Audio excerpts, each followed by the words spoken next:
somebody who takes responsibility for the things that they do. Someone that's a leader. They do their own thing and they can take responsibilities. Well, he said, I believe a man is someone who takes care of his priorities, himself, his family, and others. And you know, like he said, it doesn't do with age. Your man can be developed whenever he's gone and been tested or whatnot, and gone through certain experiences, and knows himself truly as a person.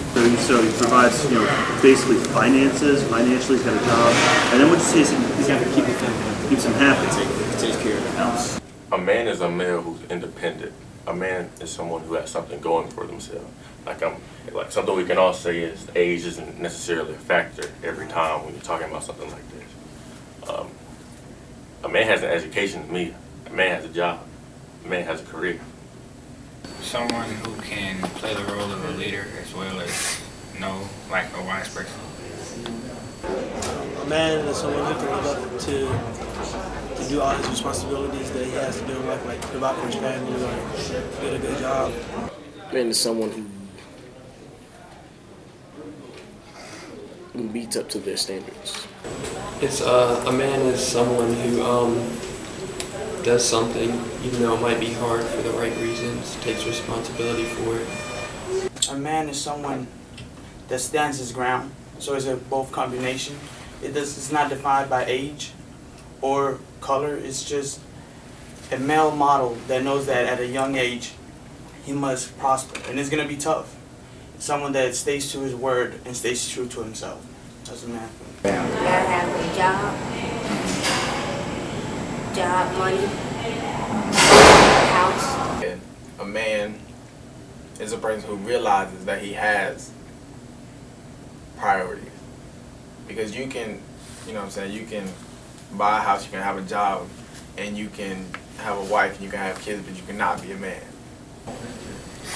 Someone that takes responsibility for everything and all of the actions that they do.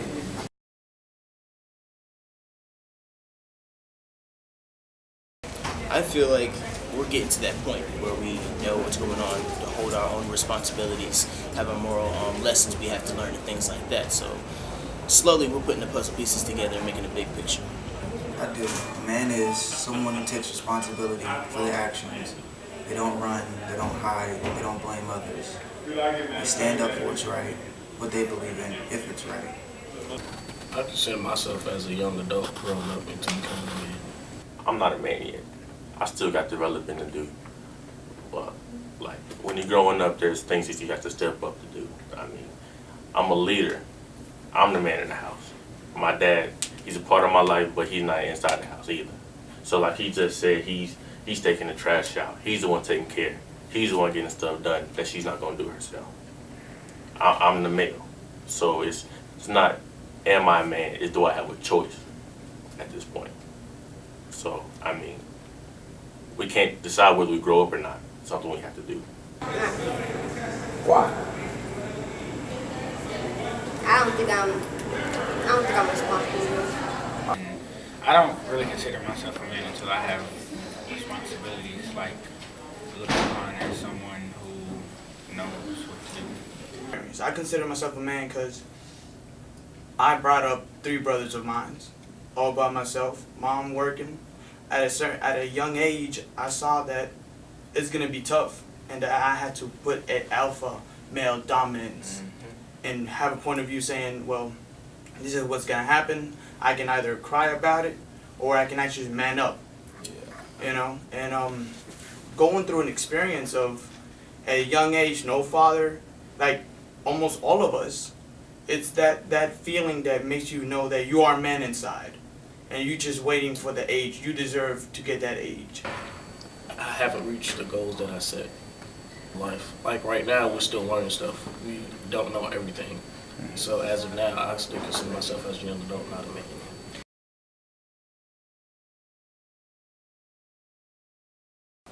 man. Stand up for what you believe in. To me, standing your ground means having ideals and morals or characteristics that you stay true to, no matter what. I mean, if you stand for what you believe in, you should just, no hesitation, should automatically do it. But then again, it could affect your family. If you do something bad, you leave your wife and kids at home, and who's able to provide for them while you're in jail or, doing what you're doing. Being who you are without conforming to others. Something I stand for is I don't think man should take another man's life. Standing your ground is having something to necessarily stand for. Standing up for yourself in any situation that you may get put in. Protect what yours. You don't let anybody just walk over you. Protect your possessions. Yeah, stand strongly for something that you believe in and back it up 100% all the way. Standing ground basically just means like, to me it means just fighting, like fighting for what you believe in, like standing up to someone, something. For me, stand your ground. Don't let nobody tell you what you can't do or what you cannot do. It's your life. Live it the way you want to live it. Don't let nobody push over on you. Don't let nobody take what's yours.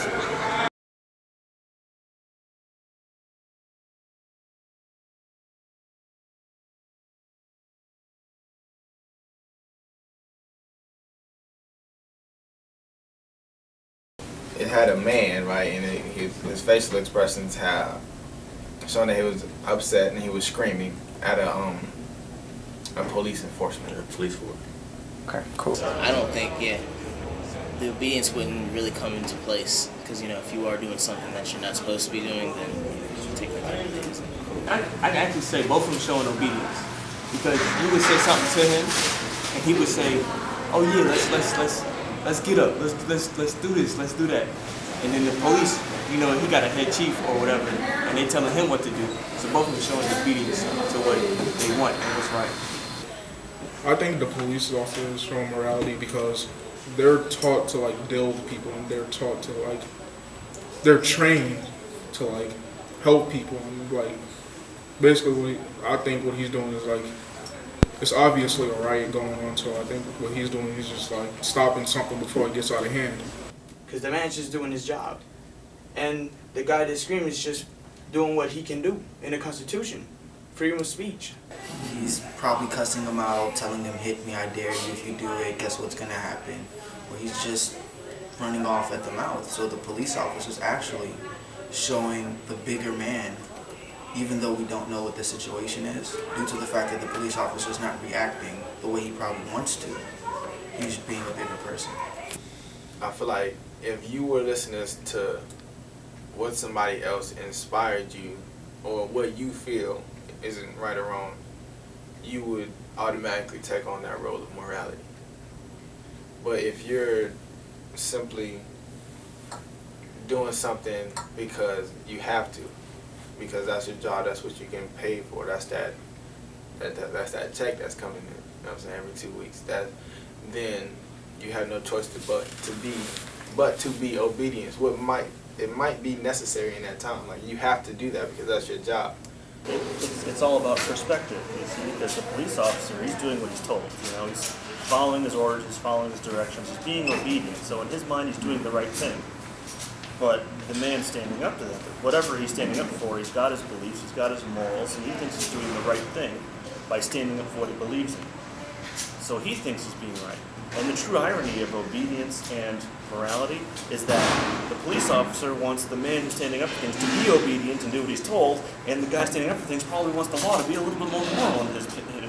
So it really is a double-edged sword. They both think they're right, they both think the other one's wrong, but yet they both could be right in their own way.